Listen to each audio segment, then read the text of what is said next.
This is the Overwatch Countdown Cup qualifiers. And I think you would have guessed if it's Overwatch, to be fair. I don't think I've ever introduced a show like that before. This is Overwatch! If you didn't know, you're watching the Overwatch League! Wow, look at that! But this is the Countdown Cup qualifiers. My name is Jaws, joined by Hex, as always. We've got the first match coming up for you today. It's going to be Paris versus Washington. Yeah, a lot to play for both of these teams, as the standings could be, pretty wildly different. Washington, of course, is coming off of a victory. They're sitting at 1-2. If they can get up to 2-2, that moves them up in the seedings. Could even be vying for one of those top 4 spots mathematically, maybe, if everybody else loses a bunch of games. Although I don't think that's going to happen to Florida or Atlanta. We still have a lot of games to play this weekend. But really, it's all about Paris being able to control their destiny here. They are undefeated. They're on a 10-map win streak, 8-match win streak. So they've gone 3-0 in their last 3 matches, which puts them up ahead in the map differential, which is probably going to be what decides the seeds, because our top 3 teams in that are huge. So if Paris sweeps today, I believe they lock in that #1 spot. Yeah, you can see there the map differential +9, +8, +7 for Eternal Shock and Fusion. So it is all down to those maps. And against Washington, you wouldn't think it would be a tall order, but Washington have been looking a little bit better. Well, I mean, this Washington team, we've said it before, or I think last week, is they've had several very good performances. They just need to put it all together. But it's going to be difficult when you're going up against a team with the caliber of roster that Paris has. Oh yes, they do. And no hero pools as well today, so keep that in mind. We'll have to see what Sparkle has to say about that exact point. I mean, no hero pools is pretty good for a team like Paris, I think, but let's get his opinion. 이제 저희가 용벤이 없을 때 더 강한 모습을 보여줄 수 있는 이유가 이제 딜러들이나 탱커들의 용폭이 많이 넓기 때문에 이제 그런 제약 없이 하면은 더 좋은 성적을 낼 것 같습니다. Yeah, so DPS and tank line, Sparkle thinks, is going to be a little bit better because they can flex 2 more things. And I think the DPS lineup for the Paris Eternal is exactly that, extremely flexible. We do have Soon and Sparkle starting for today. Ben Best and Han Bin, and then we got Filter and FD God to round out the support lineup. Yeah, extremely versatile, and I think the top teams really take advantage of no hero pools because they can run anything. They can come at you with dive, they can run the double shield, they can slow push, they can run double sniper. When you have these deep rosters of very versatile players, I think no hero pools is always going to benefit you. So Soon is going to be in, Ben Best is going to be in, and they don't lose a whole lot when it comes down to that. But, Sparkle has been the god on the Genji. Genji is a little bit in a weird spot right now because of the no hero pools. Orisa sets it up, but Orisa can hurt a Genji. But really, I think the giant difference between these 2 lineups is going to be their off-tank play. Hanbin has been an absolute god on the Sigma Jack. Yeah, sometimes the stats don't always tell the full story, but in this case, it definitely does. Look at all those first place finishings. Or finishings, or just first place in the standings right now in terms of heroes. Not finishing just yet. Hardbin still needs to play a few more games, and everybody else does too, so it could change, but still looking good for the time being. Hero damage, final blows, and accretion kills. All first place. But the main stat I love to look at is the kill rate to accretion stuns. 3rd place, but 61%. That's kind of absurd. You get hit by a rock, you're dead, pretty much, when Hanbin's in the game, and just all the damage that he puts out. He dies a lot, but he makes up for it. He's always trading out really well, so it's kind of like, yeah, Sigma's an off-tank, and he's a shield, he's got all this utility, but, the spheres are pretty good, the fluxes are pretty good, and he's able to really get a lot of value out of that. On the other side, this Washington team is coming off of a victory, and this is what we're talking about. You have to have everyone on the team have an above-average performance. It can't be just 1 player or 2 players, which we've seen before, and then Washington falters, and I think they played pretty well last week. Stitch had a decent game. Johnny was able to play a lot of D.Va. I don't know if we're going to see a ton of D.Va today. And AimGod was able to play Zen, and they put them on their best heroes, and everybody had a good performance. A lot of them take the victory. Washington's got to try to ride that momentum to try to do something against Paris. I'm kind of the mindset of I don't think Washington's going to win. Shocker, I know. Hot take. But if they can win a map, if they can look competitive, then I think they can come out feeling kind of victorious regardless of how that knocks them down in the standings. Yeah, I mean, they can also upset Paris's chances to sweep 3-0 and end up first place as well, right? So they've got a small upset game to play. Washington starters now on your screen. I think we're going to see the same old, same old. We'll be surprised if they changed it up here. Stitch, Tuba, Raw, Janu, and then AimGod and Art to round out. Yeah, and so, I mean, I think AimGod would have been my player of the match had we just watched only Gibraltar last week, because he went absolutely nuts on the Zenyatta. Maybe seeing him on the Ana to maybe enable Tuba, because, Tuba is probably going to have to play the Genji, and Washington was able to dominate Boston when they just nanoblade every other fight. That was how their win condition on Rialto. So maybe you're working on it to help out Tuba, because Tuba and the 1v1 against Genji on the other side in Sparkle, it's a really tough hill to climb.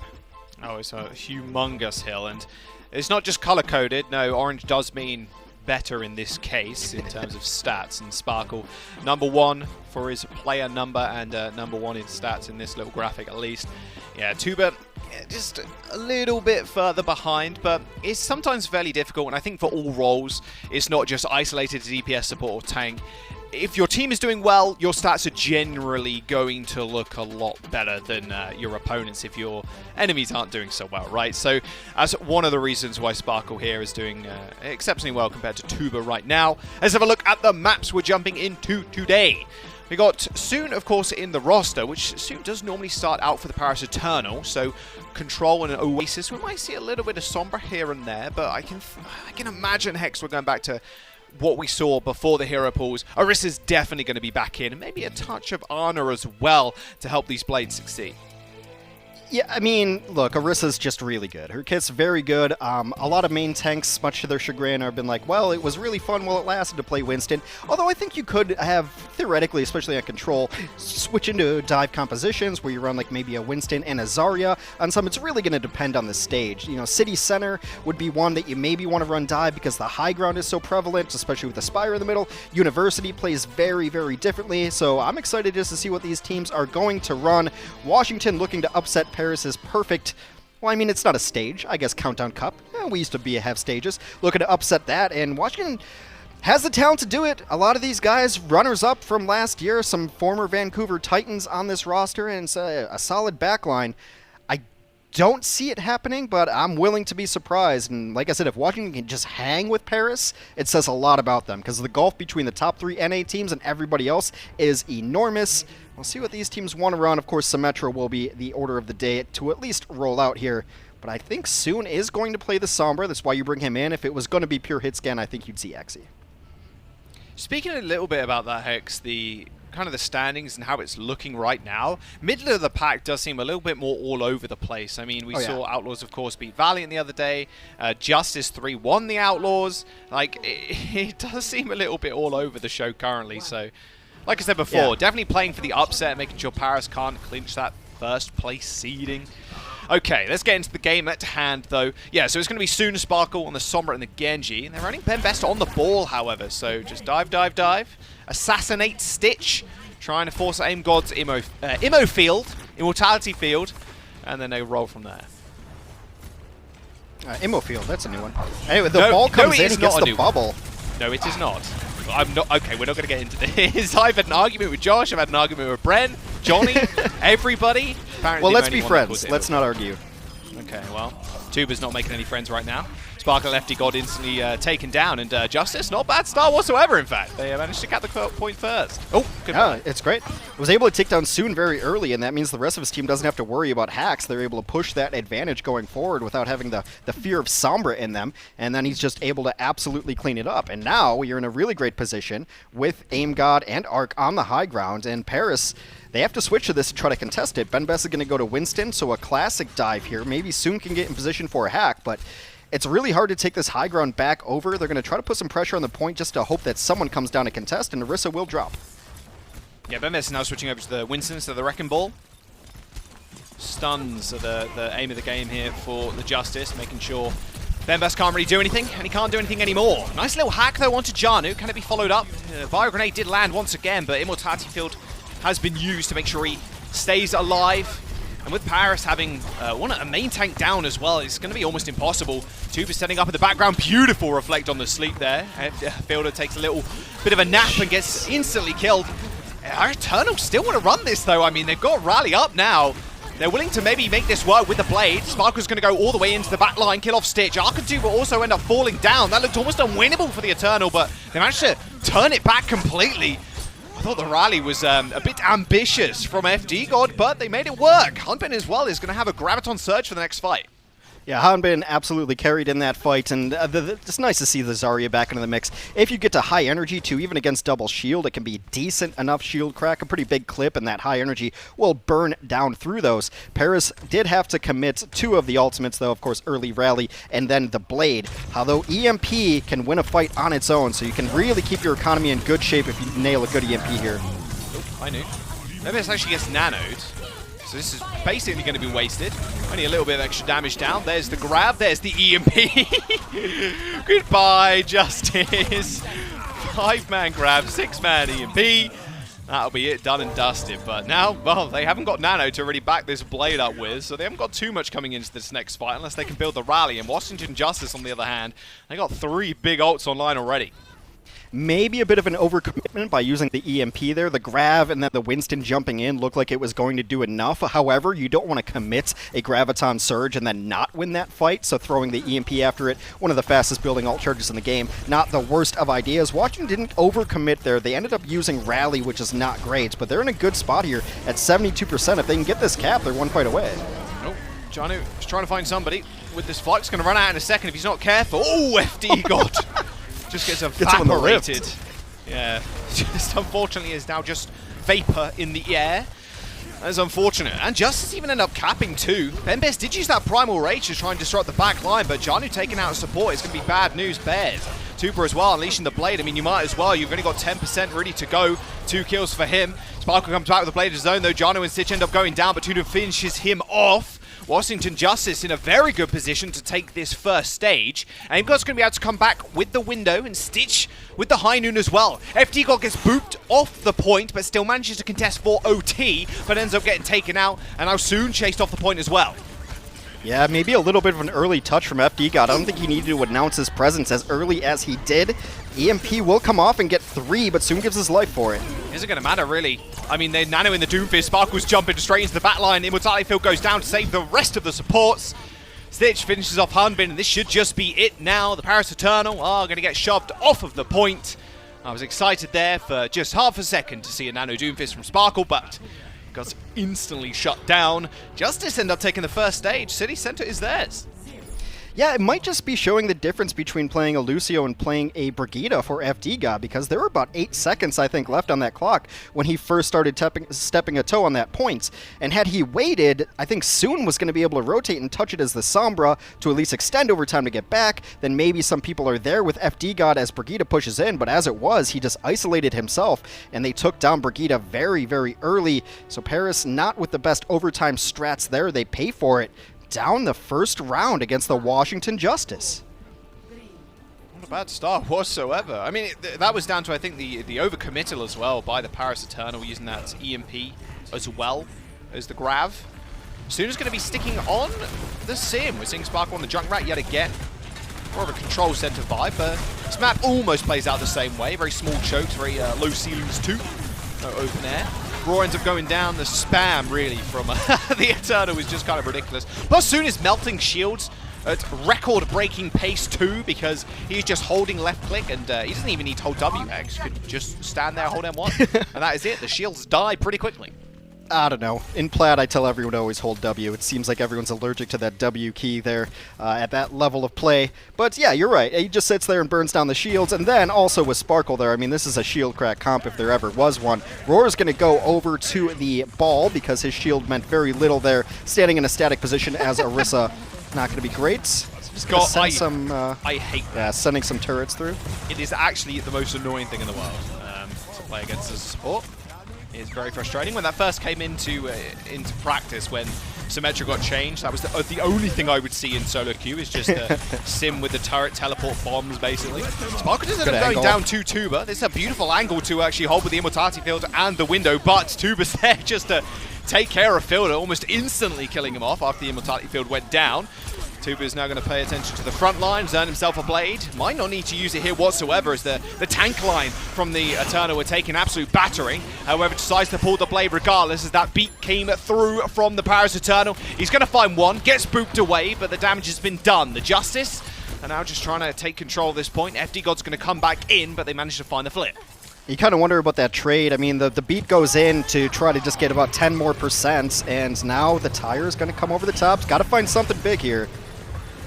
5 seconds left, and they should be able to find a couple of people, at least right in the back line. Oh, the shadow is perfect to line up with the tire. Bembes finds the splatter kill onto Aim God. Raw saves himself, luckily, with the grappling hook, but the damage really here is already been done. Justice, yeah, they're going to die. It's a bit over now for them.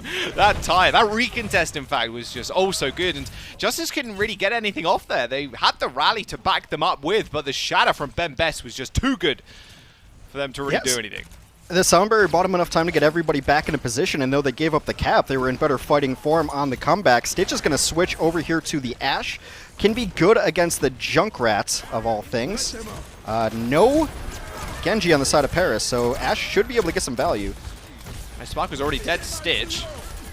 Not a good start. Rally's coming out as well. Only a couple of people have armor. Stitch has almost no armor left, but it still counts for the damage reduction. There's the window. That was lucky. That was very lucky that Hanbei managed to eat that Deadeye. It was through a window too, so that would have annihilated the entire team, I would have thought. With that Reflect. Justice now, we're going to continue to control. At least Paris Eternal, they have 99%. Sparkle jumped over the Doomfist for the recontest, but decides to go back to the Genji. I mean, you've got one fight here, realistically, for them to take over. It's going to be up to Justice there, what they can bring to the table for this next fight to extend their time bank. Well, and Washington, with only at about 40% when this next fight starts, is going to have to win 2, maybe even 3 fights, depending on how long they go. Very likely 2. So Paris can bide their time here because they're not in a great spot economically. It's only FD God who's going to have ultimate up, but some hero switches have set their DPS ultimates way far behind. Whoa, that's... Don't need ultimates when you're McCree. Yeah, well, Raw dead.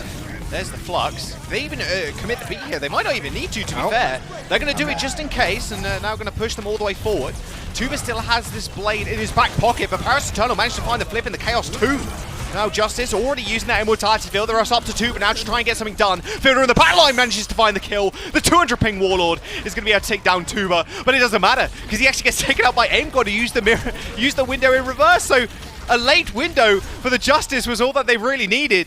Janu finishes off FD God, and now they recontrol the point. Paris Eternal, that looks so good to start off with. They take care of the one ultimate that could have undone their push. But luckily enough, Aim God had a window of his own. A quick recontest for the Eternal though. The Flux, the Blade, everybody's up in the sky. Everybody's low HP already. A perfect situation for Sparkle to be in. He's now just on Minesweeper duty. As the rest of the Justice have to now bundle onto the point as overtime is ticking down. And there are too many people from Eternal alive and well on the point. Full HP bars as well. Trickling members from the Justice getting back on. Stitch managed to take care of soon, but it looks like it's not going to be enough. The healers from the Paris Eternal are alive. They're going to be just not being able to get taken down whatsoever. Arc even uses the rally. That has to push you to the back line. If you don't take care of a support, if you are the Justice, you are going to lose.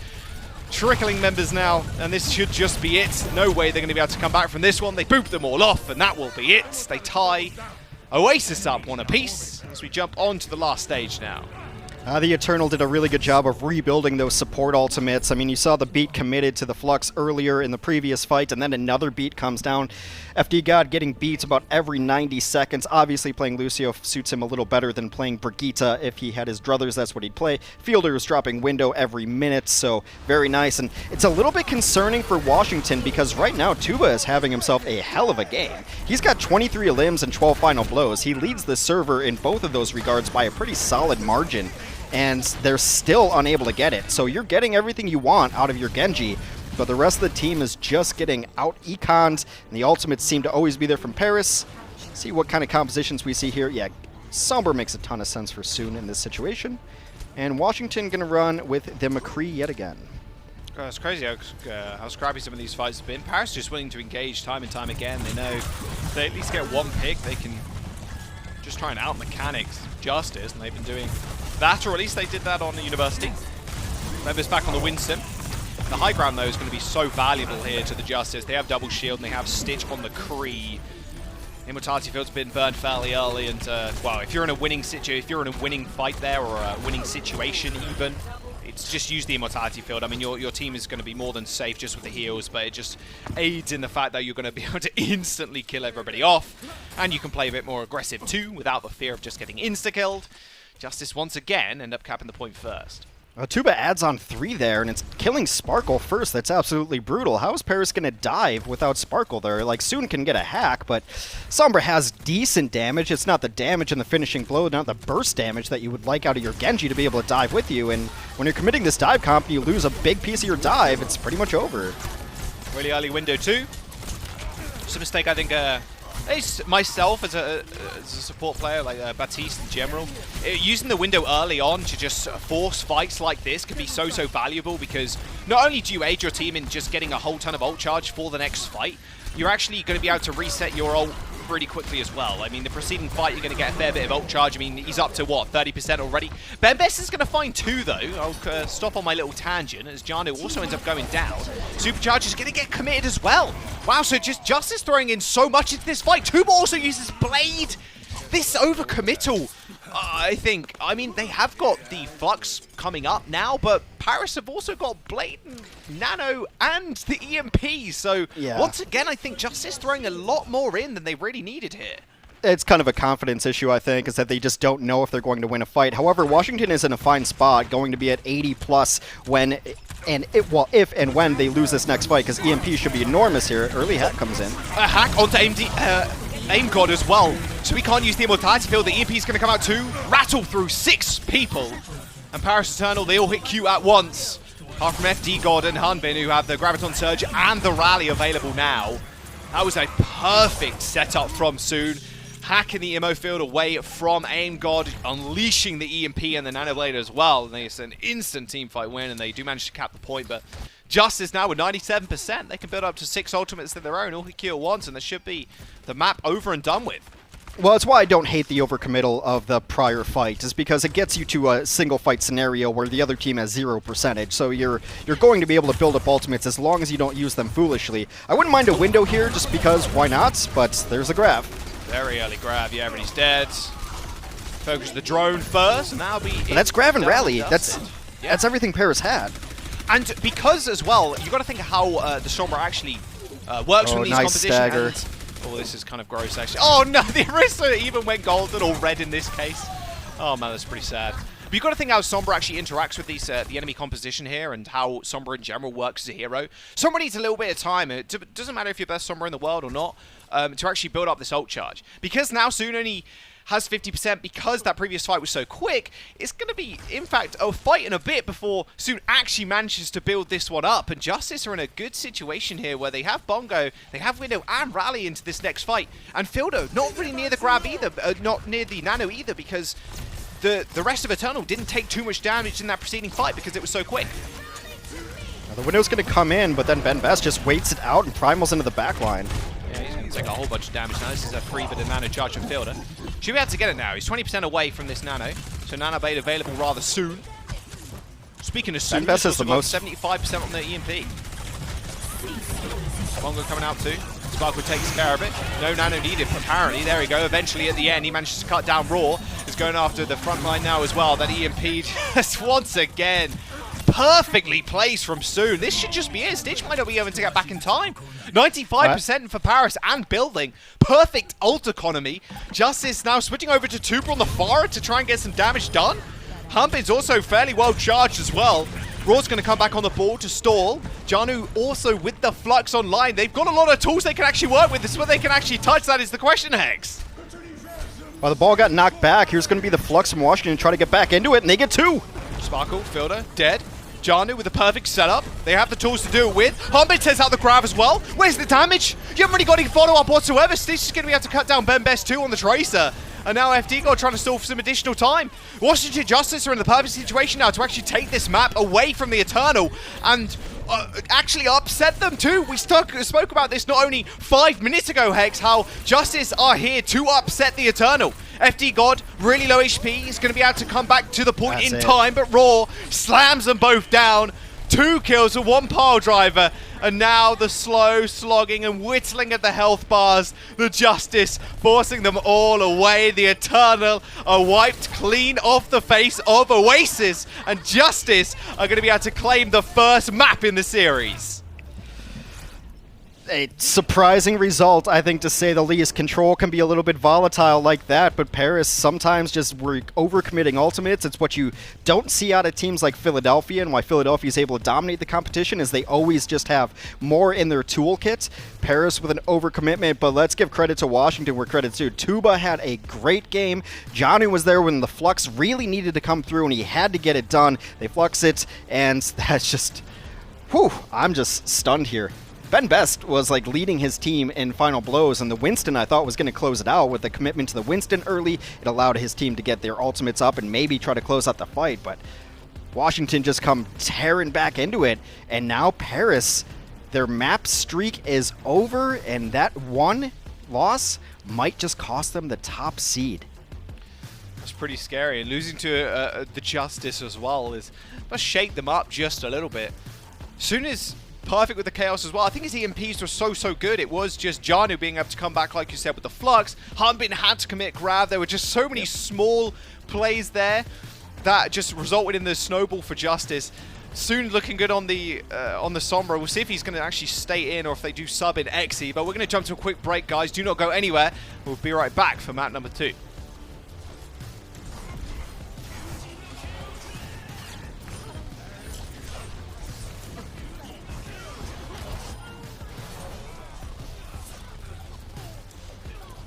The Overwatch League is brought to you by Cheez-It Grooves.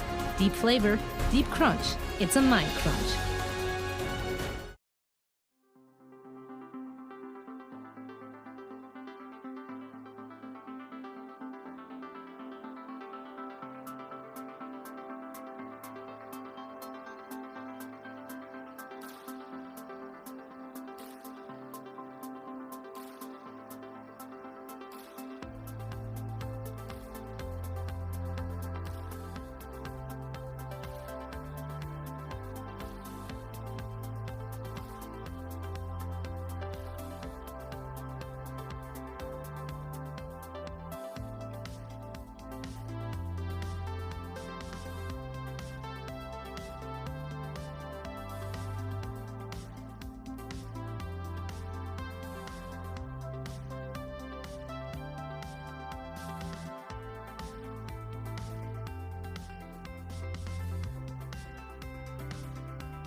The Overwatch League is brought to you by T-Mobile.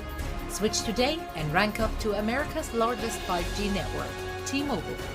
And by State Farm. For auto, home, or renters insurance, like a good neighbor, State Farm is there.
but if you capture the point first, you're more than likely going to win the round, or like 60 the to stage, 70%. 60 something percent, yeah, maybe 61. I can't really remember.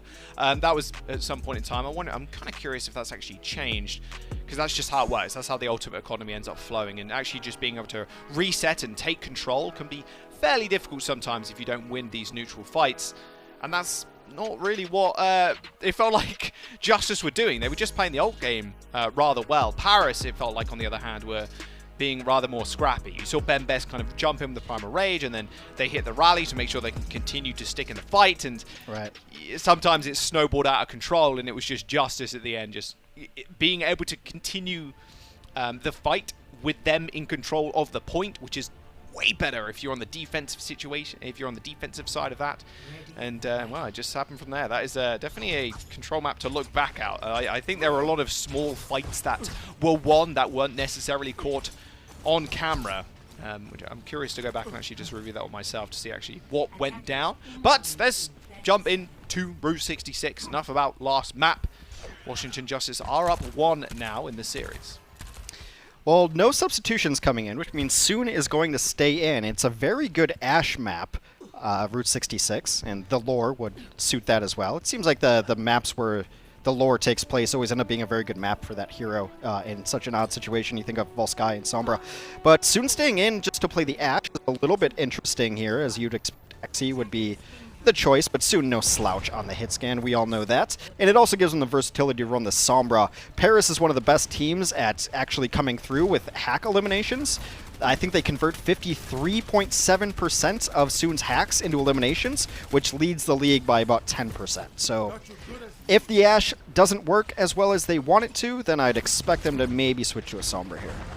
Yes, Soon's Sombra has definitely been one of the best in the league in this current meta. Well, the defensive hold, of course, for the Eternal. They do have the Zen with FD God on the Baptiste, which is going to mean the tanks are going to get punished rather easily. That is an unfortunate death, though, from the Justice. They've only got a Stitch for the damage at this point, and they are trying to rotate onto the high ground. The Immortality Field's going to go low, and DPS having the high ground. Yeah, that's a good sign for the Eternal.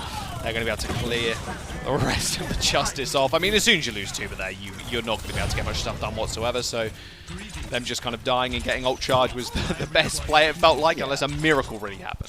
Well, you're probably going to get picked off in the retreat, so they just go for the really weird close angle there to try to sit behind the shield, maybe hoping for a halt to pull a couple of people off and maybe equalize the numbers there. But back to the drawing board for Washington. They will have window up during the next fight, given that some damage is, but there will be a window on the other side. Meanwhile, Sparkle is outpacing Tuba by about 50%. Here comes the Blade. He's going in. They drag Janu out from the Immortality Field LOS. They managed to kill him off pretty easily. Not bad at all, yeah. The ult generation from Sparkle is a little bit ridiculous. Of course, this isn't live patch, you got to remember. So the right-click damage, Jarka damage, sorry, and the right-click speed has not been effective. We are still on the very, very quick Genji. And I did play a little bit of Genji on the live patch. My Genji's not the greatest, that is definitely for certain. I'm more of a hit scan player. But the right-click feels so sluggish compared to this one, where it actually just feels like a Gatling gun. You are machine gunning right-clicks off, so it aids in the ult generation. Yeah, you actually are spoiled on live right now, which isn't a bad thing whatsoever, especially if you're a Genji player like Sparkle, or like Tuba, who actually has played up right now.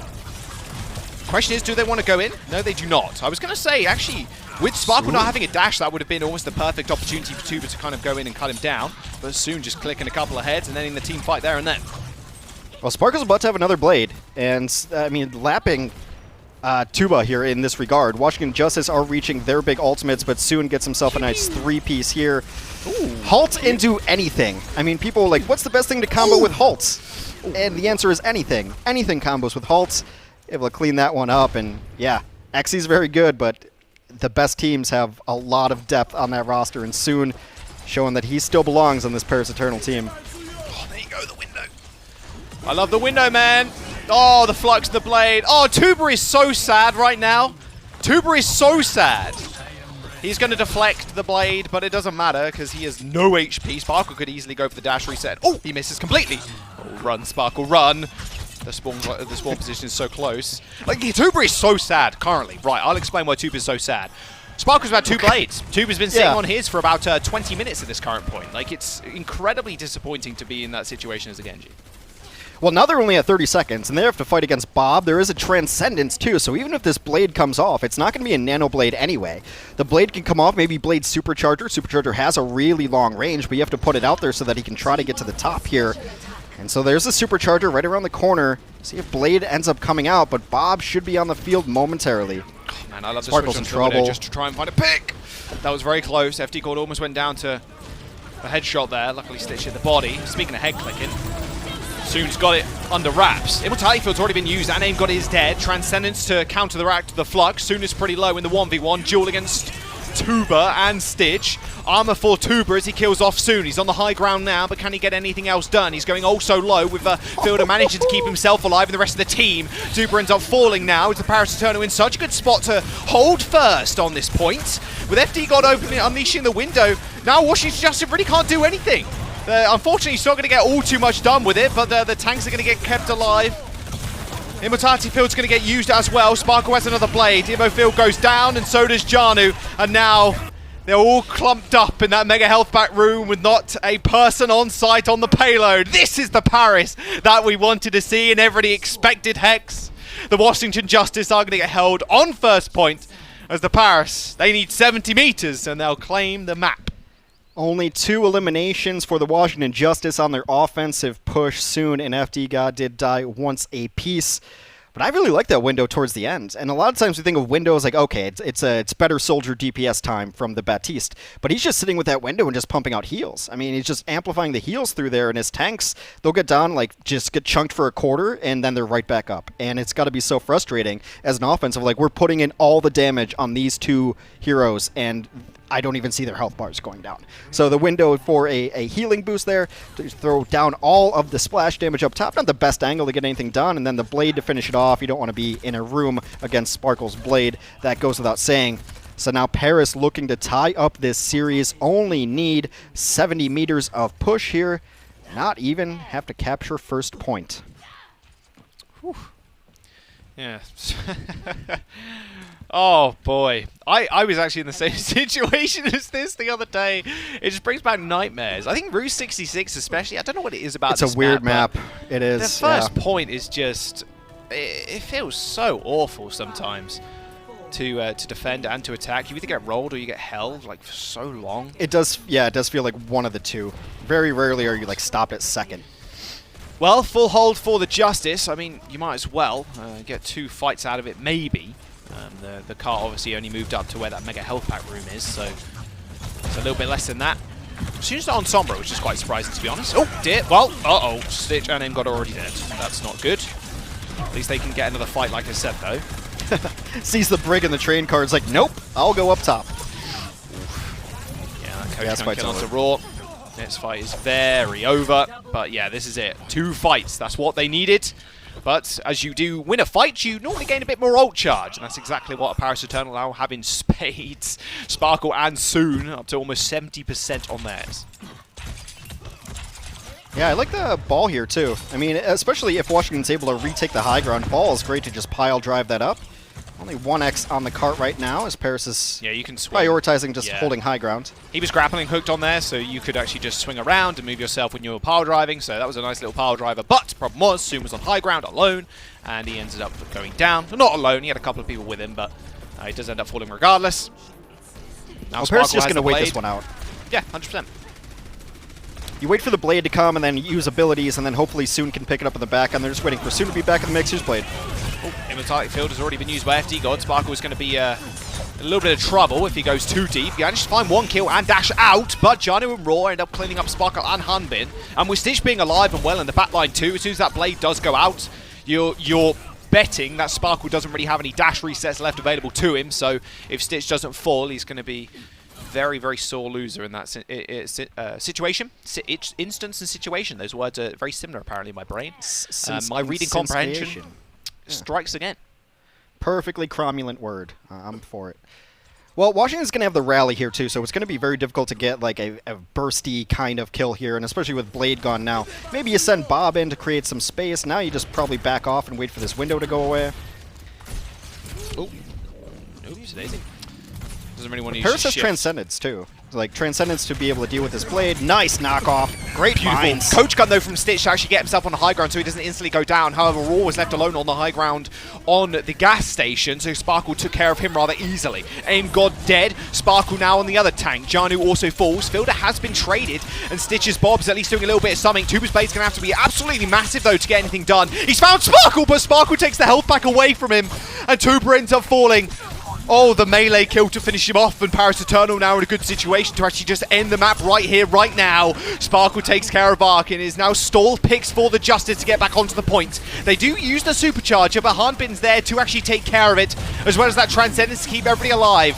Sparkle unleashes the blade of his own. The Transcendence of Blade, a deadly combo. 1 kill, 2 kill, 3 kills for Sparkle, and that should be it. Couple of meters remain, and Paris Eternal sink the payload in and tie the series up 1 apiece. Yeah, just the ball difference right there. I mean, you want to take high ground, all well and good, but Ball is able to knock 3 people off, put everybody in terrible positions. There was actually a really cute play, too, that I believe Fielder was under a lot of pressure. The Immortality field came down, but it was not going to last too long. So Soon just sent his Bob right next to him, like personal bodyguard Bob. Fielder did end up going down after that, but it kept him alive long enough. They come back with a Transcendence Blade, which is one of my favorite offensive combos. It didn't used to be possible because he couldn't keep up with the Genji, but Zumyata able to get there now, and Paris will tie up this series after a pretty dominant performance on Route 66. Yeah, this is definitely the Paris we thought we'd see in today's series. A bit of a hiccup to start us off with. However, Justice not looking great on Route 66, maybe just not their map. We're going to jump to a quick break. Do not go anywhere. After this, we've got map number 3 and potentially Paris going to match point.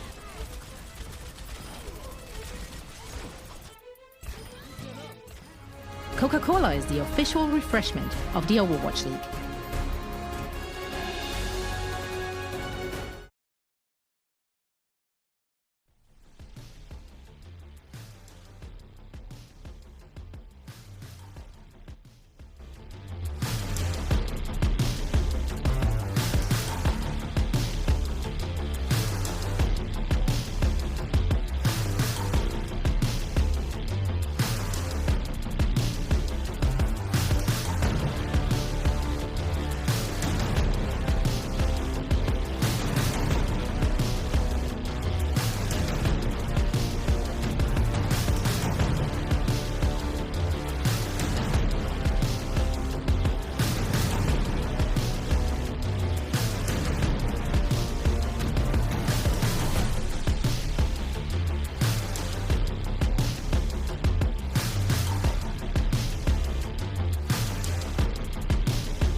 Herzlich willkommen zurück zur Halbzeit, presented by Pringles Wavy, as we would say in Switzerland.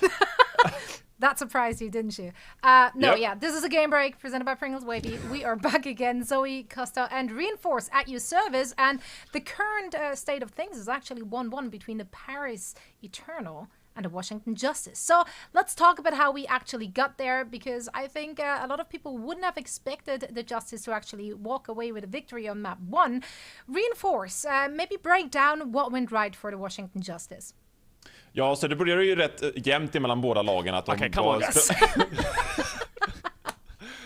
Alright, so the Washington Justice, they came in, they played the basics. I really like what this team brought to the mix on Oasis, because this team has struggled to sort of find a playstyle that suits them, and now they really find the balance between too aggressive and too passive. They didn't stand around, they applied some pressure onto the Paris Eternal, which plays like a dive composition to start things off, and they pressure mistakes from Ben Best, who's playing the Winston. Typically, we see No Smite playing that Winston for the Paris Eternal, and so they did a nice job of just sitting back, shooting damage onto the side of Paris Eternal, and then cleaning things up with Tubas Genji. So overall, pretty good fundamentals from the Washington Justice, and positively surprised. Obviously, University a bit of a struggle, because Paris Eternal, they swap over Ben Best to that Reinhardt, they play the Symmetra junk composition that they do so well, and I mean, this final stage on Gardens was just...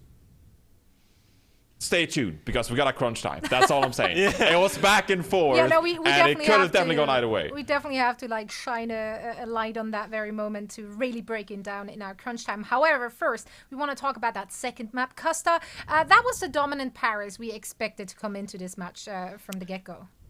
Yeah, mate. Okay, so we're going to go over here, and we start to see the Paris Eternal in their natural habitat, okay? No, but seriously, like, the Sparkle has done a phenomenal job and showing why he is one of the best Genjis in the league. He is so good at just dashing around the map and knowing his limits as a player, and it's what makes them so strong. But even then, the Washington Justice are going toe-to-toe with the Paris Eternal. Even though they got full hold, they almost completed a full hold of their own. The issue that they were having is that they couldn't keep Sparkle in tune, and they couldn't get Tuba the space that he really needed. So I want to see the Paris Eternal sort of finding a way to deal with this Washington double shield setup, because they are doing a very good job. They look much improved from what we've seen from them previously, and I'm expecting big things. I don't know if Paris Eternal goes back to this Winston dive, if they are going to be able to take down this Washington Justice. Well, and now it's time for Crunch Time, presented by Pringles Wavy. Let's talk about that last and final round on Oasis and how the Washington Justice actually managed to get back into this. I mean, it was unreal, wasn't it? I mean, we saw the Dragon Blade come out for Paris Eternal, we saw the EMP come out, and just when you think it's over, Washington Justice, they keep contesting this point into the very final moments. Nice Gravitic Flux coming out from Janu, and then you just capitalize off that big damage. Remember, it's 50% per player. Fielder goes down, and from there on out, you just kind of... There's a lack of healing on the side of Paris Eternal. You come in with the likes of Tracer, Wrecking Ball, Pharah, and then you have that Sigma. I mean... It was incredible for them to stall out the point for that long and then come out with that Gravitic Flux when the Paris Eternal least expected it. And I mean, this just flipped the map on its head. I don't think anyone expected Justice to pull it back. I think Jaws was correct in that it was pretty much over by the time that Paris Eternal won the last fight based on the EMP. But somehow, Justice clawed their way back into it with a nice Gravitic Flux from Hanbin. Not actually Hanbin, it was from Janu. But props to the Washington Justice for sticking in it, and they come out on top on map 1, so very surprising. It was crazy. There was a touch by Arc with like 0.00001 second left. I swear, it was pretty much at zero. There was great coordination in them to be able to touch and then, you know, reconvene as a group and then get the kills. That was honestly a great play by the Washington Justice. So great performance from the Washington Justice on map 1, and of course an absolute domination from the Paris Eternal on that second map. Let's see what both teams are bringing to the table as we're heading to map number 3, Numbani. Stay tuned. The Overwatch League is brought to you by Pringles Wavy. Big crunch, big flavor.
The Overwatch League is brought to you by HyperX. Unleash your style, unleash your fury. With HyperX Fury Memory. And by Coca-Cola, the official refreshment of the Overwatch League.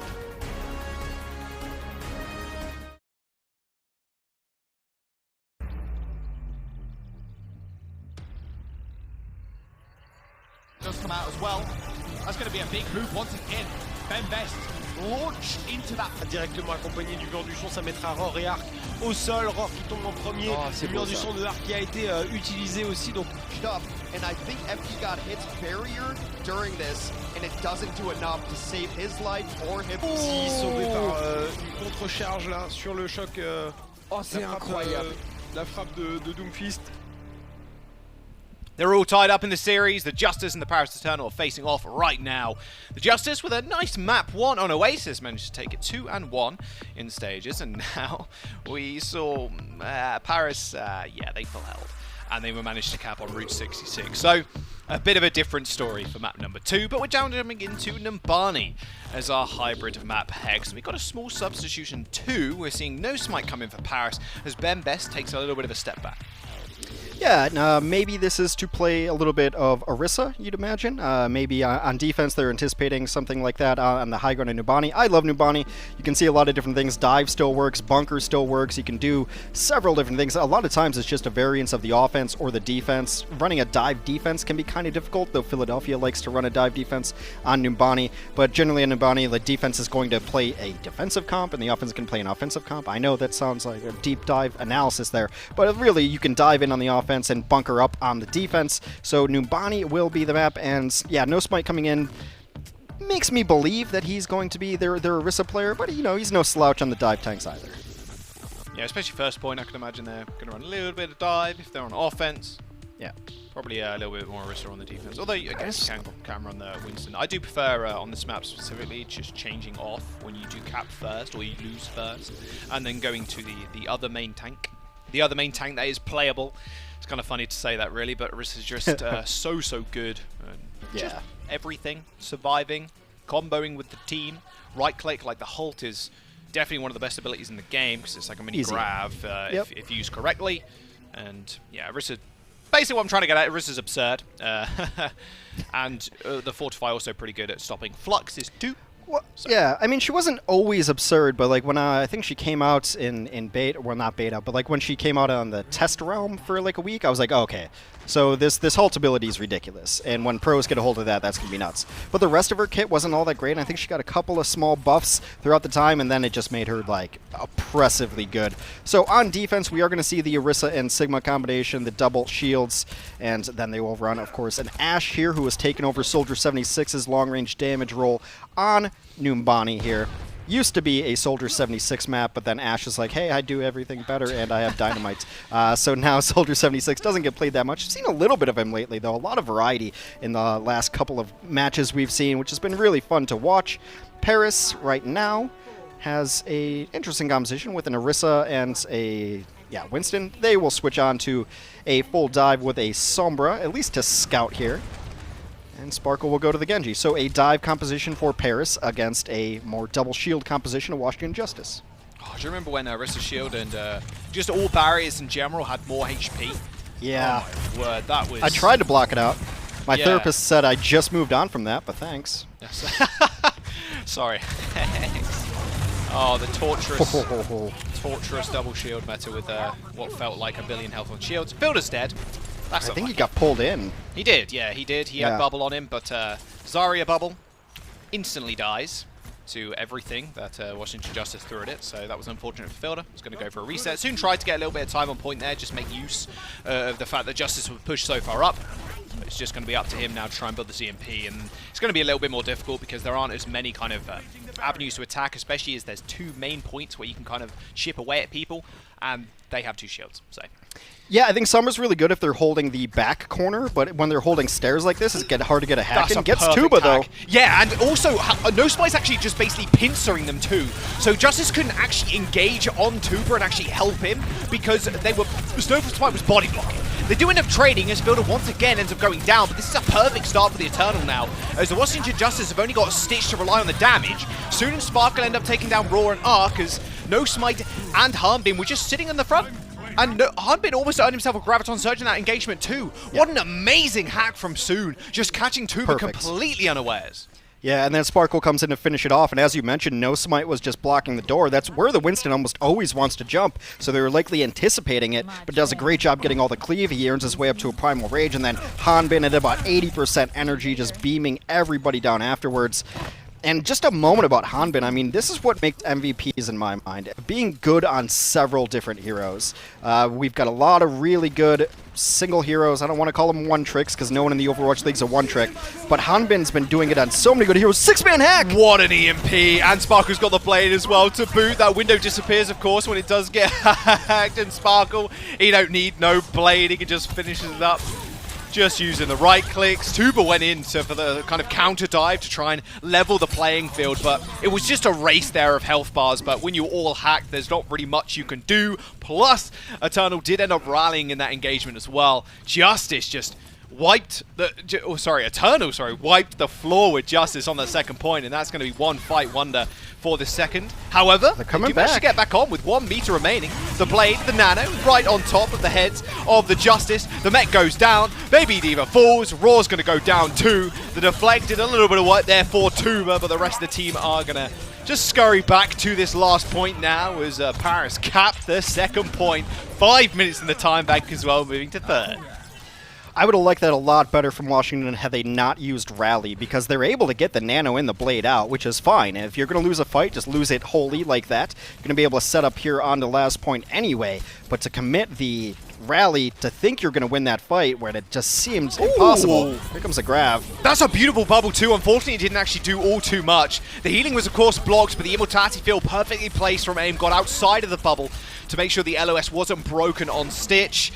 That was a really nice flanking grab there from Hanbin, but luckily enough, they do have Immortality field. No Transcendence needed, like the days of old.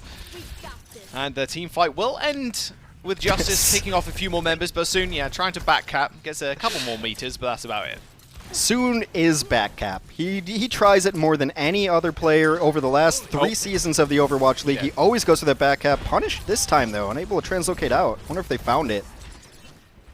It seems like they did. It was it'll be a very strange coincidence if he ended up just dying straight up. Maybe it was just on that ledge, I'm not entirely sure.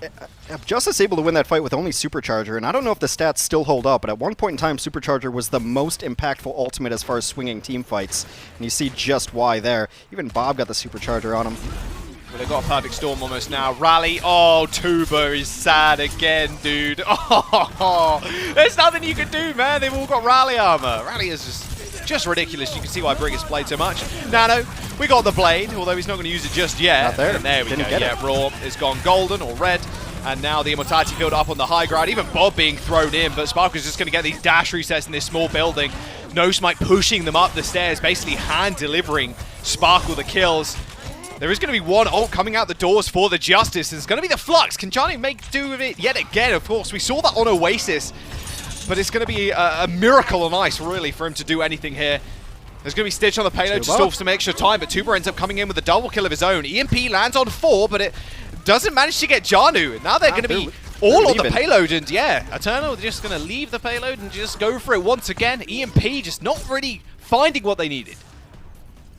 No, not at all, and especially with Defender's advantage. Once Tuba got 2, like there's almost no reason to commit anything. You're not going to be able to win 4v6 when the Defenders are spawning right there. Stitch on the McCree now, which is a great option for both Genji and Sombra. There's nothing more satisfying than flashbanging a Sombra while she's trying to hack or EMP and then just getting, well, in my case, a Flash to the Fan, and in Stitch's case, probably a headshot. Probably. You can get the 2 headshots as well. Or can you anymore? I can't remember if the flashbang was. You can, and they gotta be very quick though. Yeah. I remember flashbang at some point was nerfed, the stun duration, but I can't remember if that was on experimental. There's been a lot of changes recently. on experimental, so I'm not sure if that one actually went through in the end. I'll have to quickly go check that one up after the cast. That was a team fight, by the way. It happened, and yeah, Paris died, so there you go. Flux came in late, but it was the only ultimate that they had to use. Tuba, again, just winning in the neutral, gets a couple of very early kills and puts Washington on the right foot here. A little over 90 seconds remain for Paris to try to finish out Numbani here. They're going to have the Graviton Surge, which is always good. Nothing to really combo it with, though. Unless you just want to nano Sparkle so that he gets Blade towards the ends, that seems dangerous. There's the Blade in the back for Tuba. Blongo, in fact, has Roy used that supercharge, but once again kind of jumps into FD God and the rest of the team, and they just scurry a 6. Nano available, like you said, but not used on Sparkle just yet. He's 20% away from the Blade, and actually, they're just gonna actually increase. There you go. Okay, you're actually right in the end. Hex, Nano, Blade, Sparkle, flashbanged. Hasn't got a dash reset. Now he does, but Jano ends up going down. Doesn't want to overcommit just in case he ends up getting bashed. And now soon in a very good position with the EMP as well. Stitch is going to use the high noon near the spawn door and catch Fielder as well. That's a big EMP though on the back of it too. Stitch and Tuba managed to keep alive for the time being, but Sparkle and Harpin are going to clean them up. Justice still have a chance to be in this fight as they trickle out of their spawn doors. But now everybody getting knocked away with that Primal Rage. No Smite, the hero of the hour, knocking Raw away, stopping him from contesting, and they managed to land the payload in with 39 seconds remaining as well. Yeah, and Paris is able to finish out the map eventually with a little shy of 40, but Washington was able to stabilize on the defense. After the first point, it didn't look all that grand for Washington, but EMP is a really good ability, but there's some heroes that just don't really care about it. I mean, you think about McCree, like Stitch gets EMP'd and then he still gets a couple of shots there.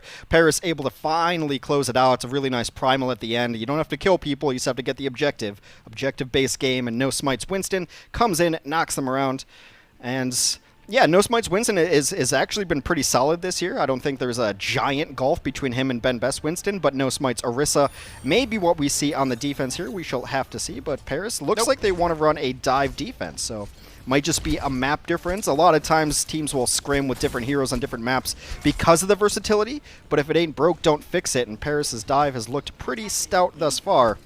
Dive defense can be a little bit tricky. See how it ends up working out. Oh, it's like Watch Point, right? Watch Point Gibraltar, not the Sherv, not the pre-Sherv, of course. And they're not all Winston players. Johnny is, but I mean, at the end of the day, if your team is more confident on dive, and especially with Sparkle, you'd kind of want to run No Smite, especially on these maps. And Winston works exceptionally well because of the high grounds and the easy accessibility of them too. It's kind of like Gibraltar. Yeah, I mean, you kind of same old. Yeah, you sit where No Smite is right now, and then when they come up the stairs, you try to get a bunch of cleave, and then when you feel a little bit in danger, drop down, get a little bit heals, and then jump up again for the stomp and cleave, and before you know it, you've got Primal. Classic nade spot as well. Oh, Tuba. It's going to be okay. I did think he received the cookie, the little repair pack, so he's going to be fine. Fielder's going to have a really nice spot here to nade people as they do come through, right over the top on the little grey, the darker grey bit there. There's a good nade spot. It only affected Aim God, and they end up using Immortality Build, but Stitch ends up going down, and Roar is, yeah, he's in Antarctica in comparison to Roar's the on a rest of his different team. map. And maybe he got knocked in, maybe flailed, but just seemed like didn't get the memo that the rest of his team was getting cleaved down. And just as I mentioned, No Smite with his very first cleave on the entrance got up to about 40%, and here we are after a single fight. Primal's going to be up. Yeah, look at this. The nade already landed. Yeah, you can see kind of all the way at the back. You can I don't know how Roar. I don't know how Roar ended up over there. I don't know. Whew. Nice aiming. 200 Maybe Warlord. FD God got behind him and whip shot it. I don't know. I don't want to think about it anymore. I don't think about it I've seen Roar in some weird spots before, so I'm just going to chalk it up to Roar. That's a polite way of saying he ints with his positioning. Oh! Nanoblade. Oh no, Sparkle! What is this? Oh, they didn't stand a chance! That's an easy team wipe if they can follow up on Tuba as well. Oh no, if you're Justice at that point, you know they got Nanoblade, so you just feed yourselves in. You just take it. Hands off the keyboard, relax in your chair, grab a drink of water, go again. We know we're dead. Yeah, 2 minutes left, though. I mean, Washington at least didn't end up throwing ultimates after that one. Window got used, but that's not the biggest deal. But Paris is still in a very good ultimate economy spot because they only had to use the 2 ultimates for a complete team wipe. 2 minutes left for the offense. Ooh! Interrupted the EMP! Not where you want to be, literally on top of someone's head. You're not Mario, unfortunately. Soon you can't just delete someone like that. The Nano is... Oh, the Deadeye is going to get pushed down to low ground. Tuba's going to still use the blade in the high. A lot of the Eternal now kind of split up. Perfect situation for Tuba to be in. FD God ends up falling over, and Fielder as well had to escort himself down from the high ground in fears if he'd get jumped on. That was a almost a perfect setup there for Nosmite, isolating Stitch, but it was all on Tuba, with the rest of his team able to stay up on the high ground. They do end up capping first point. A little less time, of course, than Paris did have, but now this is where the Orisa Sigma comp really comes into play, just sticking on this payload. Yeah, really greedy EMP there from Soon to try to get right into the mix of it. Maybe on old Sombra that works, but the extra little bit of time. He gets stunned out of the EMP, such a valuable ultimate. Then Paris tries to bring it back, has to throw in a couple of ultimates after it, and they've given up their pretty substantial ultimate lead. However, we are nearing Nano Blade again. Supercharger's going to come out. That's a very far back Supercharger, but it does reach all the way to the statue almost, but they broke LOS almost instantly. Soon takes out two, in fact. So Nano Blade is available rather soon for the Eternal. Sparkle, if he gets this now, he's going to earn it in one Shuriken, so they might not want to use it, in fact, because they did end up using Graviton Surge on Tuba, but the Immortality Field was there to save his life. And now the Nano Blade is available for reals. There it is. Sparkle straight to the back. Aim God was the target, and he was able to get cut down rather quickly. Arc scurries back to spawn. Doesn't quite make it. Sparkle finishes him off with another 3k. 4k, in fact, as Tuba tried to escape too. I mean, that's great, but I really like the dive in with No Smite with the Nano Blade too. And it's not going to be the shield, but tanking is about using your body as well. So any sort of stuns that come in, it's going to be the big body of Winston that ends up eating him up, or at least making it much more difficult to hit Sparkle there. So No Smite jumping in, even though you have Nano Blade, it's still executing perfect dive. And hey, go back to spawn, guys. Yeah, go back to spawn. We are holding the spawn doors. We are holding the golden doors. There is another spawn exit, by the way. I'm not sure if a lot of people know. There is one near the bus. You can see where the mega health package. You can see them trickling out now. But I always kind of forget about it because you're not normally held in the spawn like this. But you know, that's just Paris Eternal things. EMP straight on top, not interrupted this time. Almost did though, as you saw Tuba dashing towards him. Almost insta-killed soon. The nade was massive. Raw, Janu, and Arc go purple, but the rally was still going off, so they're going to be way more hardy now pushing on to this point. And the disadvantage of Paris actually holding all the way back here is they can't help FD God, who's kind of alone on the payload. So now Justice and Eternal, they've almost swapped positions. Oh, they absolutely have. And now Paris has to figure out how they're going to get back into this. Is Sparkle back there with them? Because Nano Blade's coming up. Yeah, Sparkle's there. Perfect window right in the door. Blade again. Oh, he gets clubbed straight on the head. I was ready and waiting for him. That was a nano as well, mind you, so that damage resistance been absolutely nothing to the Justice that looked towards him, all 6 of them, and just smacked him around a little bit. Justice looked like they can be able to sink this payload in. Yes, you saw the bash there from FD God. There's no way he's going in. He bashed backwards. So they got 2 minutes and 40 now to push third. Well, Paris just being punished for their hubris of trying to hold the front door there. It got completely split up, unable to get anything back in. Hanbin used a grab in a spot that no one was able to help him. And even with the EMP, Washington's able to bounce back. I really love the window placement from Aim God there. You know that's exactly where Paris wants to come from. So yeah, welcome into the window pane of pain. You're going to get deleted. Soon wants to get out of there rather fast. Yep. Leaving. He is leaving. He is left. Sparkle EMP, though, coming in rather soon. Immortality Field on top of the grab. That'll do. Thank you very much. Spark will take care of it, and the team does the rest of the work. Very quick and clean team fight. I mean, the Graviton Surge there, you might as well use it because now they can do what they've been doing recently, Hex, which is just holding the spawn doors using the high ground. Plus, soon as the EMP soon as well. Well, I mean, it is one of the benefits of attacking first is that you know exactly the time bank that you have to work with, exactly where you need to hold. So right now, Paris has flipped the switch, and they're not fighting the Justice. They're fighting the clock. If they can hold them outside these doors, that's great, because there's only a $140 left on the clock here, and the Justice don't have a ton to work with. It's going to be a naked blade, if anything. Don't pogo on his head. Don't do it soon. He will bash you. Arc is too good. Okay, they're going to go through Mega Room. Soon as following them. He is playing so close. Look at Stitch! Oh, Stitch knows something's up. Oh, he knows. Oh, he gets flashbang, but doesn't actually send the EMP out this time around. There's 2 stuns right on top of you. So there's actually no way you're going to be able to click Q, even if you wanted to. And they were checking for him. The Hyperspheres were coming down the hallway. They know that Soon's going to be on the Sombra. That was super, super greedy. No Smite was actually Injustice spawn Hex, so there's no way they're going to be able to get that off. Soon setting up with the EMP again. The Blade, there's the EMP right in front of Ark's face, and Sparkle cleans up yet again. Soon stealing the 6k, but it don't matter. Sparkle adding another couple of kills to his stat card. Well, it's 3 ultimates to win a single fight, and I wonder if Sparkle's going to switch to something different here because he used up. Yep, Doomfist is going to come out. So it's going to be a single fight left for Washington to try to push all the way through here. The cart is in position where if you win a single fight, you might be able to get it, but there's going to be Primal and Rally. Rally goes off early. Paris taking the fight to him. Oh, Sparkle going in. He spots Stitch. Immortality Field's already out. No Smite's just pushing him out of it.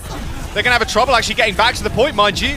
High Noon and Blade available. Tuber pops here. Stitch ends up going down to Sparkle of all people. You don't normally see the 1v1s won by the Doomfist unless you're someone like Sparkle who almost has the Meteor Strike. The payload's actually moving backwards, so Justice have to touch, otherwise they can't even cause OT. They're going to be able to take out Sparkle eventually, but I think it's going to be really it. The payload's moving back. They get the touch eventually, but now OT is here with nothing left to bear. Stitch uses the High Noon, takes care of No Spite, but Paris take care of the map. They go 2-1 in the series. Match point for them now as well. I love that. The Punchy Boy ultimate combo there. You start in, and then I love that Paris took the fight to them. Of course, again, they were playing against the clock rather than against the Washington Justice. Just have to win fights and just burn the clock down. The Immortality Field comes down, but then Doomfist comes in, knocks him out of the Immortality Field. Here comes Primal Rage, knocks everybody all over the place. So Winston punches him off the high ground, and then you got Sparkle down there being like, oh, thanks for the assist. And then he punches him too. It's kind of like a slapstick comedy. Everyone's just getting bopped all over the face. The Punchy Boys close it out for the Paris Eternal, and they are now going to be moving on to match point. What started off so promising for the Washington Justice, Paris has ripped away from them.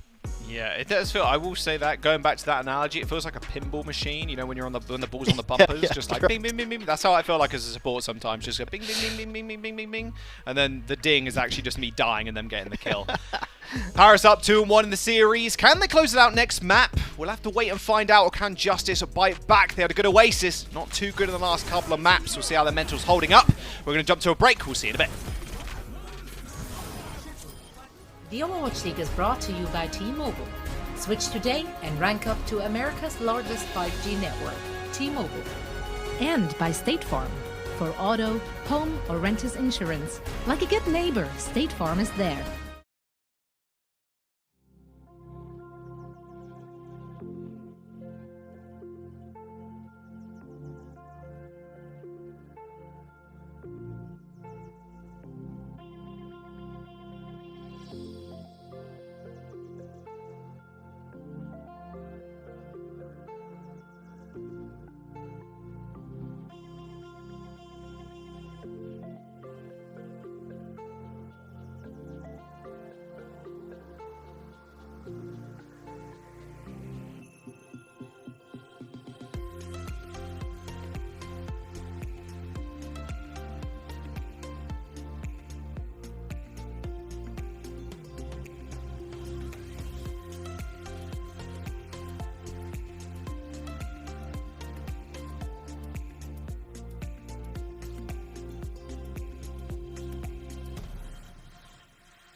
Map number 4 is Hanamura.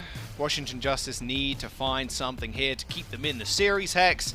Paris, though, looking so good with no smite in, running a dive comp, or more dive orientated on that third map, being Numbani. And, well, Sparkle, Blade is pretty good. Yeah, he's a pretty good player. I heard he was a good player coming into this year, and he was eligible at the end of March or May. I don't know. I get those months confused. And he's been dominant ever since. We do have a sub coming in. Ben Best will be coming back in for No Smite as we head to Hanamura. So, I mean, I think it's always about the versatility. I think the Winstons have been pretty much on par. I was actually pretty impressed with No Smite's Winston there. But Ben Best obviously would be the Reinhardt if they want to switch to it. And then I think that No Smite would be the Orisa had they wanted to play that on Numbani.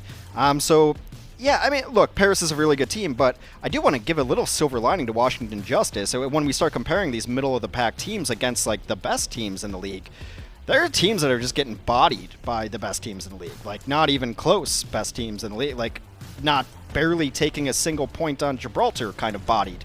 You know who I'm talking about. So, I mean, the fact that Washington not only took a map, yes, it's control, and you can make whatever arguments you want about that, but that they've been playing it somewhat close here. I mean, these haven't been super one-sided. Route 66, the exception there, but they played pretty well on Numbani. I think this Washington team is a team that is starting to gel together, starting to improve, and could make some waves in kind of the mid-tier bracket as we go into the Countdown Cup. Yeah, I did say before that the middle of the pack in general is just... It does feel a little bit all over the place right now, but yeah, Washington Justice standing up to Paris Eternal is pretty good. So no, and then tomorrow we'll figure out, like, you know, Atlanta, and then the Los Angeles Gladiators have been such a confusing team to try to get a beat on. So like that's the middle of the pack. But right now, Washington being able to hold their own, and sometimes I'm like, can you just hang with the top team and not just look embarrassing? Because there's teams that have looked embarrassing against the top teams, and Washington, it's not the case. They've had moments, and they've had some decent play here. So I don't know. I'd rank them kind of towards the top of the middle of the pack, I guess, based on their last couple of matches. Well, let's have a look. Paris Eternal are on offense and just on the defense. So yeah, same old from the Justice. No surprises there. I would like to see Filter back on the Ana, but probably not going to happen. Unless they really want to try and force something here. Yeah, it's probably just going to be the Reinhardt, like you were mentioning before, and then Hanbin on the Sigma. Yeah, we'll see how this one ends up going. What soon switches to, he might go to the Sombra. It can be kind of difficult to take the 1v1 Ashe matchup here. This makes a ton of sense too, although Sparkle's May has not been great. Oh, they're doing it. Not gonna lie, not been great. They're doing the Sim TP strat to point with May and then just hunkering down, building a fortress around first point. They're doing it. They're building an ice wall, and then Sparkle is going to sit here and just whoop, whoop, keep walling, and then you have to run into turrets. Although now soon being dead, that's a little bit more difficult. Splish is going to be on the flank, at least trying to get Dynamite off, which is going to be important. They do end up getting one tick. Raw's in trouble, though. He did dive into the front line of Paris, and diving into Ben Best is quite a mean feat, but Stitch is able to clean on up. That Immortality field was actually massive from Aim God, keeping everybody alive. That took a long time to go down as well. Yeah. Okay, you can't do the exact same thing again, in my opinion, but you can still run the Symmetra May. I think this time, though, maybe you try to teleport to the top left and take that kind of platform ground at the top of the stairs if you try to do it again, rather than just going dead center. Although they got a tick, so maybe just do it twice more and take the point. Yeah.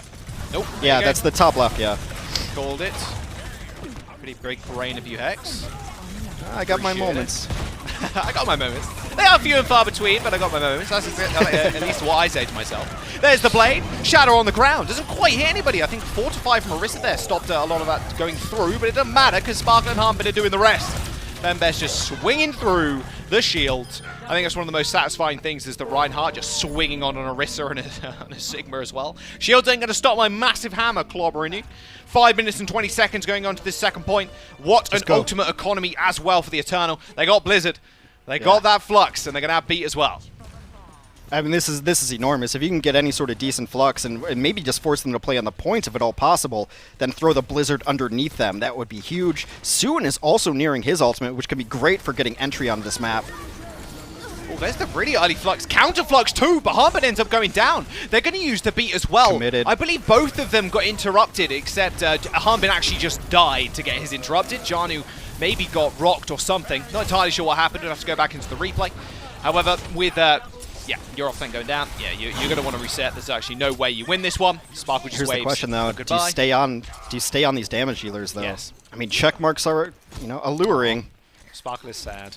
No. So what do you think about maybe just putting the wall down dead center, walking down Main Street, making them come play you? Yeah, then you Blizzard. Yeah. It's like, well, Orisa, you can't hold shift forever. And if you can do it long enough, then you can get a Shatter up as well. Coalescence still there. Coalescence, fire and forget it, kind of ultimate. I would go top. The point.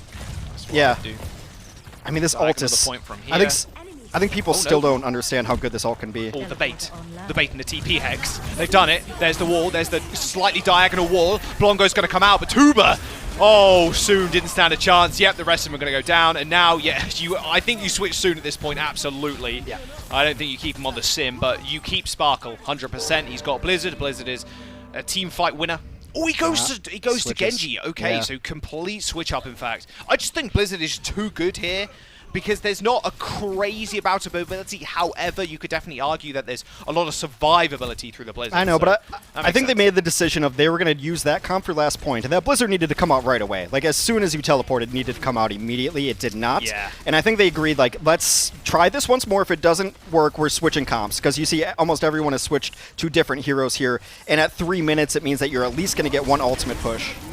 Well, this is a really nice ult rotation as well from the Justice. They're using the Flux now. It doesn't really catch anybody because everybody was too far back. Janu absorbs a lot of HP into Overshield and Soon ends up going down just the vanilla shurikens of Soon.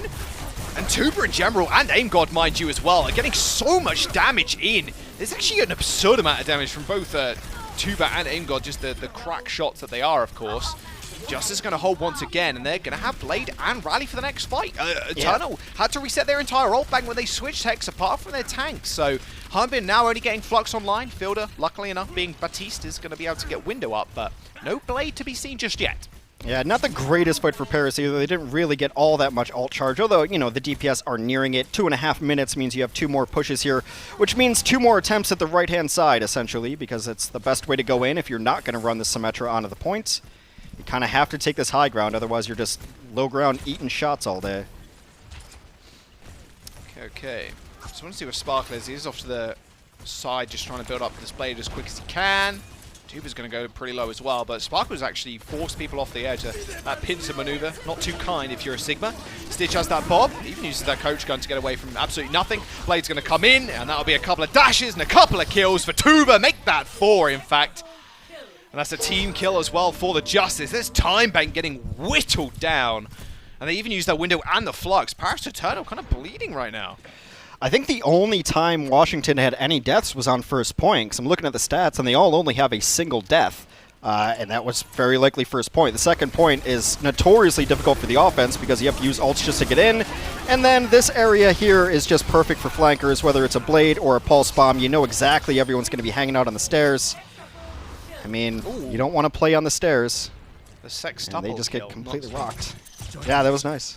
Mega kill. Mega kill. Monster kill. Ooh, dearie me, Sparkle's in trouble. That Reflect. Luckily you can cancel Reflect now, of course. You don't have to go for that wall climb to cancel it any longer. The 1v1 though is going to be good. Now Tuba's in trouble. Oh no, Tuba misses the dash, but Sparkle gets it. The Aim God. A swift punch. You take that trade though, because Sparkle had Blade ready. Ark's dead though. They actually just ran about them. Aim God wasn't there because he actually had to clean everybody up, so it was only Ark actually healing, and his self-healing isn't too great. Soon's on the high ground. He used that bob onto the point, and now Eternal are sitting exactly where they want to be.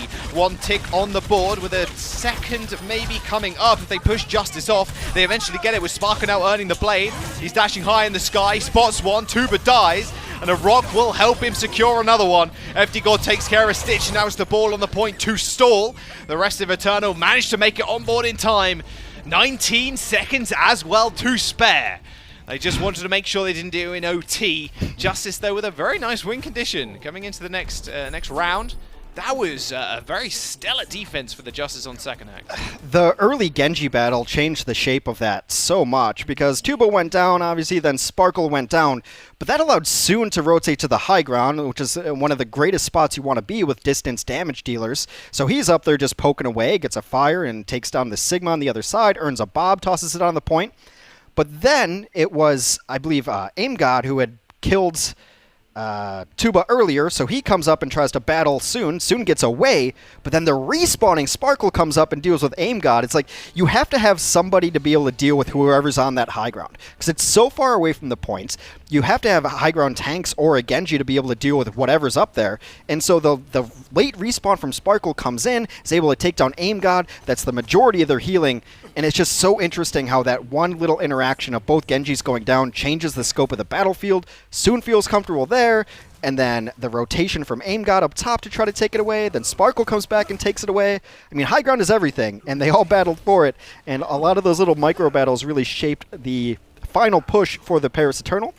Now on defense, going to run double shields. Nothing really out of the ordinary. This is one of my favorite Ashe maps. I think it's so perfect for Ashe. Yeah, it feels good when you're on the defense, that's for sure. You can do it high ground, of course, or the low ground, but the Dynamite is a pretty effective tool at just chunking everybody down as soon as they come through the doors, so I don't blame you. Although I do like playing Widow on this map too. I think the offensive Widowmaker is one of my Offensive favorites. Widow's better, yeah, because you know the Ashe is going to be up top, either top left or maybe even on the middle archway. Okay. Alright, well there it is. At least they do trade it with Soon taking out Tuba, but that was an aggressive hold from Hanbin. We've seen this a lot with the off-tank holding on to the right-hand side here, as you look at it. Beautiful Halt, Dynamite, and then Sparkle resetting with the dash. That was lucky though. I mean, it could have been they needed those kills. The opposite way around. Otherwise, the spawn advantage would have been so favorable for the Justice. Well, Tuba coming back. As I say that, Soon and FE God and Fielder fall almost exactly the same time, and now Sparkle's just fighting for his life. But without any healers and without any health, he's not going to last all too long. And in fact, yeah, it kind of went out of control, like I was just saying. It flipped around rather quickly. I mean, losing Hanbin, who might be the best player on this team, which says a ton because his Paris Eternal roster is loaded, but it's just the Sigma. To lose that secondary shield, now you're going to lose the shield battle. That puts Ben Best in a weird spot. Sparkle's going to have to try to go nuts, and it puts himself in an odd position there. And then Jono's just still got all the utility in the world here. It's just so hard to kill a Sigma. I mean, without your own Sigma. You need the accretions, you need a lot of things going on, and then, yeah, like I said, it just all falls apart there. Sigma is nearly 100% pick rate on a lot of maps because he just has so much utility that when you take him out, it's almost probably the worst loss you can have, really. Ooh, dearie me. Tuba, once again, going down to the 1v1 against Sparkle. Sparkle in general has always been a way more hyped up player than Tuba has been. I think not many people expected Tuba to be in the league as of last year, but I was happy that they did add him because he did have so many good highlights from Contender's career. Sparkle, of course, I think overshadowed a lot of players from that Contender's year actually coming into the league because he was so hyped up. A lot of Element Mystic alumni, of course, on the Paris lineup. Soon ends up going down, Raw to follow. That bomb onto the high ground after the coach gun's pretty nice, but it is going to get taken down almost instantly by Ben Best and the rest of the team, who are able just to focus it down with the Discord orb attached to it. Fielder on the defense is going to look mighty fine too coming into this next engagement. There's going to be a lot that Justice have to do to force Fielder to use this Transcendence. Yeah, they're in a really good spot defensively, Paris is. On the offense, you generally want to have the ultimate advantage. Well, you always want the ultimate advantage. But on Hanamura especially, you need to use ults really just to get positioning on the high ground, and then you need ults to finish it out. So going against a team that is going to have nearly 5 ultimates up is rough. You maybe think about this as a let's try to force out ultimates fight. It might not be a fight you're going to win unless you get a couple of early picks, and then maybe you commit the rally. But they're going to open a Flux. Yeah, and Blongo as well. The Immortality Field dies, and Sparkle! Oh my word. I mean, we see it a lot, okay? But 3 kills, 1 slash? Oh, that's what you want to see in a highlight reel. It's just the stairway, man. Like, they're all going to be there, and you know that. There's no other option for the offense to really push in. I mean, you can try cheeky teleporters left side, maybe center, but this has been the way Hanamura's been played out for the last several years. You have to take top ground, and you know they're going to be in that stairway, and that's why you see pulse bombs being huge there, and you see blades. They're all lined up. That's as easy as can be. Even I could have got a Dragon Blade kill there. One, maybe 2. I'll give myself 2. Oh, at least you're giving yourself a little bit of credit. Confidence is key, of course, eh? Confidence is key. Well, Justice is going to be rather confident with this rally armor building up. Early Flux gets cancelled, though. That was a rock into Hanbin's face, as you saw. Jono was able to throw that out. Hanbin was in a very awkward situation to actually use it. Transcendence going to help them live through all this damage. Sparkle wasn't quite so lucky, and now Tuba can just use this blade basically for free, unless FD Quarter has got the Immortality Field online. Down the stairwell he goes, straight back into the Sport. He's going to get rocked and has to retreat onto the point. Deflect does a whole lot of work, but Su doing a little bit more on the side. Arg didn't see him coming, and neither did the rest of the team. Tuba dashed the back line, tried to find the kill onto Soon, but the Dynamite finished him off, and Sparkle was even there to help him as well. They hold for the time being. Not even a tick was acquired by the Justice there. That was so close to being on. Rough indeed, and 2 minutes and 25 seconds. Looks very reminiscent of Paris' attack even. I mean, I think the Bob actually saved the Paris Eternal there because Tuba really wanted to go in, and he wanted to get them retreating going down the back stairs because, again, stairs are really good. It's a small, narrow hallway. Genji's good in those situations. But the Bob is there long enough to prevent him from going in 2 seconds earlier, and by the time he gets down there, they're half in spawn, they're a little bit more spread out, able to hit the stuns there, and the Blade ends up getting absolutely nothing. Lux in the corridor. I've been playing this a little bit more cautiously than they did last time around. Immortality Field doing his job, but Sparkle doing a little bit more again. Do we even need to commentate over this anymore, Hex? No. You know he pulls that blade, he's going to get at least a 3k. Might finish it up with a 4th, but no, Field steals it. Oh, Sparkle, you can see why he's one of the best Genjis, but I want to go back to what I said before, Hex, when we had this Tuba versus Sparkle Genji stats. Your Genji is always going to look so good, and the rest of your team, in fact, as well, when your team is just playing as well as the Eternal are. If you would have told me that was a replay, I would have believed you. I mean, it just looked exactly the same as it happened before. FD God going to drop window early. Oh my god. Hey, look! Halt into anything is good. It's really good too, because Justice are now going to have to scramble for this last push. I mean, there's a minute, plus they're getting staggered by Sparkle too. Raw dies. I don't think he goes for this kill on Aim God. It would be a little bit too risky for him to do so, but... oh dear, he's, yeah, that's a bad place for you to be. Oh, nice flashbang though. Cancel too early. Yeah, you had deflect. Spawn advantage for the defenders, and that's another benefit of playing so far up. Scramble now for the Justice to actually touch the point and actually make this team fight work now. Well, Sparkle will be back in time, and right now I think Washington is banking on maybe getting a Blade. You can rally in, set up a window, and push Paris all the way back to the point, but Transcendence is still up. As long as Fielder doesn't completely botch this one, Paris should be at least able to stall out and then get respawns. Washington has to be perfect here. They're playing it slow to make sure that Tuba can get his Blade. It's their series super low right now as well. Oh, and Sparkle's got the blade yet again. He gets flashbangs, perfect deflect timing. He's looking for Tuba. He's in the 1v1 again. Can he win it out for a third time? Tuba has to dash the mega health pack, but all meanwhile, Soon's on the high ground with Raw right in his sights. Sparkle goes in. He got stunned. It don't matter. There's the Flux kill. Goodbye, Arg. Goodbye, Justice. The Transcendence on the point to finish it out as well. Not even a tick on the last point. Justice goes down. Paris Eternal find the series 3-1.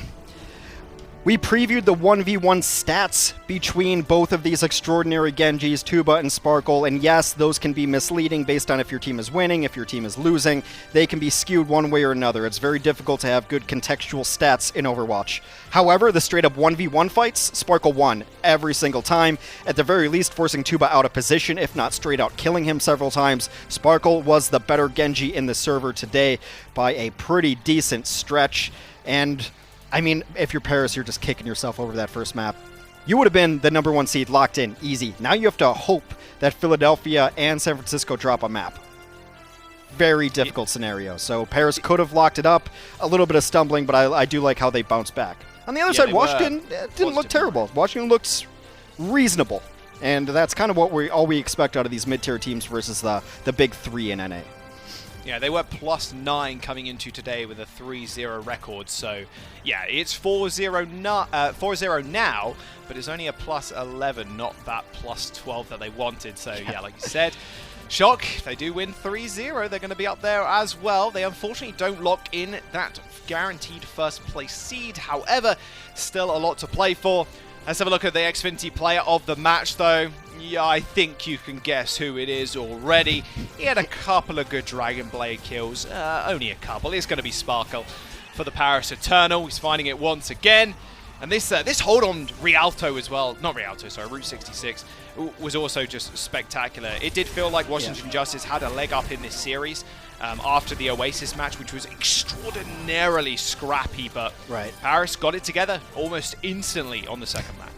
And like, I love DPS players, but it seems we always give it to them. So I'm always trying to make an argument of like for flex supports and flex tanks, main tanks. I'm always trying to make an argument for someone else. There was absolutely no argument today. It's like, yeah, Sparkle. Obviously, Mr. Sparkle came up huge today. Giant blades always got better value, and really what cemented it for me was just winning those 1v1s. I love watching Tracer v Tracer plays because it's really kind of this game of skill and cooldown. Genji kind of the same thing. Definitely got the better of that. Yeah, so Sparkle, player of the match, no-brainer, can't argue with it, don't at me. I have been informed, though, that San Francisco holds the tiebreaker over Paris, so San Francisco, I think, would have to lose 2 maps for Paris to take that top spot. I don't see it happening, but I also didn't see Washington playing as well as they did against Paris today. It wasn't great, but it wasn't embarrassing. I mean, I'm sorry that that's the bar we're setting, but there's some teams that have just looked flat-out embarrassing against top teams like Paris. And Washington, I still think that you feel okay about this performance. A couple things go a little bit differently, but Paris is a top team, and it's just, how do you stop Sparkle? You just hope to contain him, I guess. The standings on the screen right now. God, by the way, 56 Dragon Blade kills. What is that number? Is that a lot? Sounds like a lot. Sounds like a lot. Sounds like a big number to me. There you go, of course, like I said, plus 11 for the Eternal there, sitting at 4-0. So yes, if Shock manage to get 3-0 Hex, they're taking that #1 seed. They're going to be feeling pretty good about that. And the Shock Twitter have been teasing something rather interesting recently. Yeah, I'm putting Super in all the graphics, man. I actually just look forward to the Shock games just because I don't actually know what they're going to play at this point. So here's the thing. I used to really respect Shock that they never messed around. Like they didn't screw around in Map 4 and when we had Map 4s that didn't mean anything, and that they just went in, got their business done, and went about their days. They started streaming, just put out different stuff. And now the Shock just seem to be throwing the disrespect onto everybody. I wonder though if this result, meaning that they have a very clear path to the first seed, changes things a little bit. Maybe they're just like, okay, let's not mess around. Maybe we'll do that again. If we draw Dallas in, I mean, they could just pick Dallas if the #1 seed, and then maybe you do those shenanigans, which they're teasing then. Maybe this result changes that. I don't know. Shock are fun to watch. I don't care what they do. And I'm also kind of upset that people are mad at Shock for goofing around. They've earned it. If you're that good and you can do that, whatever. Shock can do whatever they want in my book. Yeah, it's almost not goofing around as well, because Super, he's top 100 Genji player, and he did perform pretty well. Yeah, so I'm excited to see what Shock bring out, of course. But back to the match at hand. We do have Soon, actually, with an interview with Soes. Let's have a see what he has to say about the series. Thank you so much, Hex. And Joss and Soon, congratulations, and thank you so much for joining me. Hello, Soe. Hello, everyone. Right, so let's dive straight in, and of course we do have to ask about that first map, which the Justice actually won. Did you expect that to be close at all, or did you think that it's just going to be pure domination from your team? Like every course, every time the most important is win the first fight, and the two rounds we lose is because we lose the first fight. Set up a dive is kinda hard on those maps, and yeah, they just play better. Did you expect them to be able to make it close at times in general, or do you feel like they performed a lot better than you initially thought they would? Yeah, of course they performed way better than before. They step up, but we knew we could beat them 3-0. We wanted to do 3-0 again, but unfortunately we didn't. Well, doesn't always go the way you plan, I guess. But overall, still, of course, you guys have been absolute dominant. You've been dominant the last few weeks, and you've shown us a lot of flexibility. We saw you playing more than 14 different compositions overall within just the last 2 weeks. Do you think you're the most flexible team in the entire league at the moment? Probably, I guess. But yeah, it's more the coaching staff who making us a lot of different comps, and we are pretty good on every comp, so that's pretty nice. Which ones do you feel you're actually the best at? Is there one specific comp or strat you feel like you're really excelling at? I don't know. I don't know which one we're the best, but we are 4 DPS, so we're really flexible. If we need Mei, we have Nico, we have Exi as a McCree and Widow, we have everything, so we're kinda ready for the next meta. Well, we're definitely all excited to see you again in the Countdown Cup after you already took the Summer Showdown and walked away victorious. Do you think you can repeat that performance, or is there any other team you think which is going to play it really close against you? Actually, there's like four teams. There's us, Shock, Florida, and Philly is gonna be between us. So I'm kind of excited to see who's gonna be in the finals for the Countdown Cup. Well, we'll find out very soon, next week already. Soon, thank you so much for joining me here for a quick chat. Thank you, Sui. Thank you. Right, we have so much to look forward to, but first we of course need to, finalize all the games and the standings here before the Countdown Cup can actually take place. So that was it for the interview. We're now heading into a very quick break, and afterwards we are back with the second match of the day, which will be played out between the Toronto Defiant and the Vancouver Titans, so stay tuned.